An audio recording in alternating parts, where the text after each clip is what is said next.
कभी ऐसा लगता है कि दिमाग में एक लड़ाई चल रही है। एक तरफ ध्यान भटकाने वाली चीजें हैं और दूसरी तरफ फोकस करने की कोशिश। अगर ऐसा है तो आज की ये चर्चा बिल्कुल इसी बारे में है। चलिए देखते हैं कि इस जंग को जीता कैसे जाए। ये कहानी तो हम सबकी है ना? सोशल मीडिया पर घंटों निकल जाते हैं, पता ही नहीं चलता।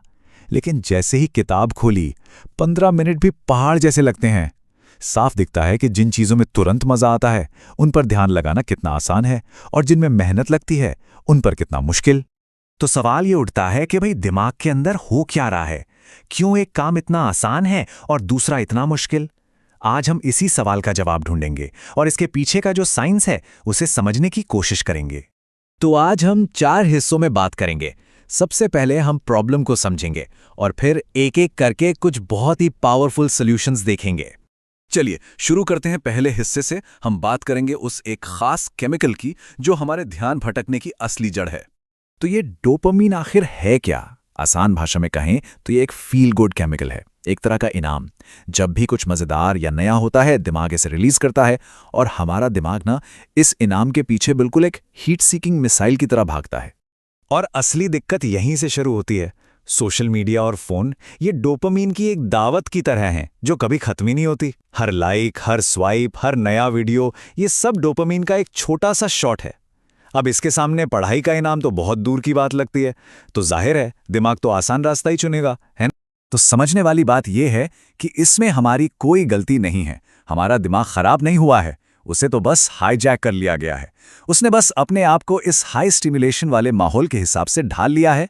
ठीक है, तो अब जब हम प्रॉब्लम समझ गए हैं तो सॉल्यूशन की तरफ बढ़ते हैं।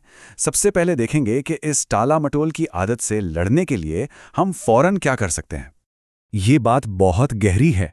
आलस हमारी पहचान नहीं है, ये बस एक आदत बन गई है। और अच्छी बात यह है कि कोई भी आदत बदली जा सकती है। तो किसी भी काम को शुरू करने के लिए ये 3 नियम कमाल के हैं। पहला, काम को बहुत ही छोटा बना दो, इतना छोटा कि उसे ना करना मुश्किल लगे। जैसे पूरी किताब पढ़नी है की जगह सोचो बस एक पेज पढ़ना है। इससे दिमाग का जो रेजिस्टेंस होता है वो खत्म हो जाता है। और एक बार शुरू कर दिया तो फिर मोमेंटम बनाने के लिए पोमोडोरो जैसी टेक्निक्स का इस्तेमाल किया जा सकता है। मतलब 25 मिनट काम, 5 मिनट ब्रेक। क्योंकि सच तो ये है कि सबसे मुश्किल हिस्सा शुरुआत करना ही होता है। और दिमाग के इस रिवॉर्ड सिस्टम को रीसेट करने का एक और तरीका है मिनी डोपामिन डिटॉक्स। मतलब रोज बस 15 मिनट, कोई फोन नहीं, कोई म्यूजिक नहीं, कुछ नहीं, बस बोर होना है। जब हम दिमाग को इस लगातार मिलने वाले हाई स्टिमुलेशन से ब्रेक देते हैं तो वो रीकैलिब्रेट हो जाता है और फिर धीरे धीरे पढ़ाई जैसी सिंपल चीजों में भी उसे मजा आने लगता है। चलिए अब थोड़ा और आगे बढ़ते हैं। अब हम सीखने की प्रोसेस को ही और रिवॉर्डिंग बनाने के तरीकों पर बात करेंगे। हम कुछ एडवांस्ड जापानी टेक्निक्स देखेंगे जिनसे कम मेहनत में ज्यादा याद रखा जा सकता है। ये नंबर देखकर तो होश उड़ जाते हैं ना। 80%। मतलब जो भी नया हम सीखते हैं उसका 80% हिस्सा 24 घंटे में भूल सकते हैं। यही वजह है कि रट्टा मारना काम नहीं करता। हमारा दिमाग चीजों को भूलने के लिए बना है, जब तक हम उसे ये ना बताएं कि भाई ये जरूरी है, इसे याद रख। तो इस भूलने की बीमारी का इलाज है ये 5 जापानी तकनीकें। पहला, सिर्फ पढ़ो मत, किसी को समझाने की कोशिश करो। दूसरा, किसी चीज को ठीक तब रिवाइज करो जब उसे भूलने वाले हो।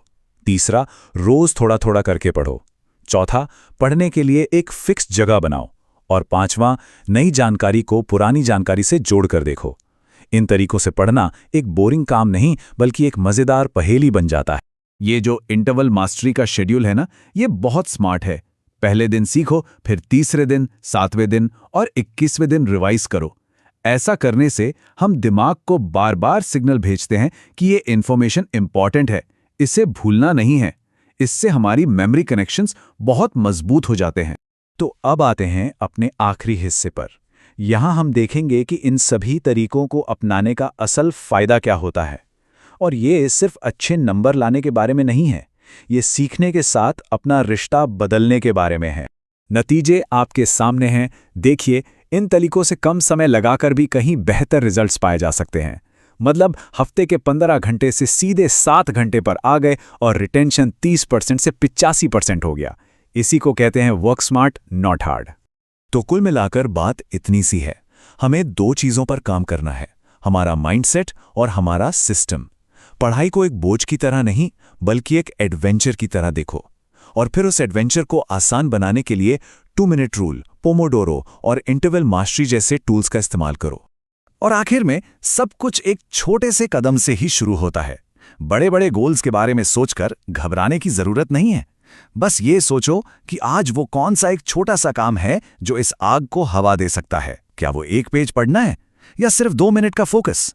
चाहे जो भी हो, बस शुरुआत करो।